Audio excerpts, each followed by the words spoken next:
নমস্কাৰ সকলোকে mummy kitchen YouTube চেনেললৈ স্বাগতম জনাইছোঁ। তো আজি আমি এটা মিচিং ট্ৰেডিশ্যনেল ৰেচিপি এটা বনাইছোঁ, অলপমান এই ক্লিপটো দেখাম।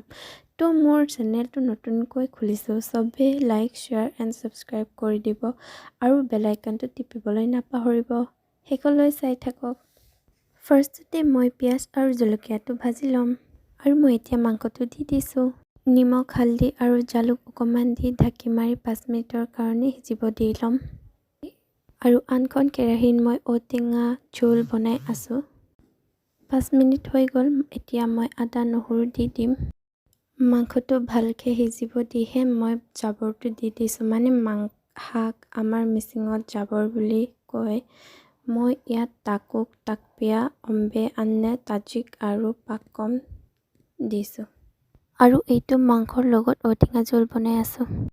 যদি আপোনালোকে ঔটেঙা জোলৰ ৰেচিপি লাগে তেনেহ'লে কমেণ্টত লিখিব নাপাহৰিব আৰু আজিৰ ৰেচিপিটো কেনেকুৱা লাগিল কমেণ্টত জনাব। শেষলৈ চাই থকাৰ বাবে আপোনালোকক ধন্যবাদ জনাইছোঁ।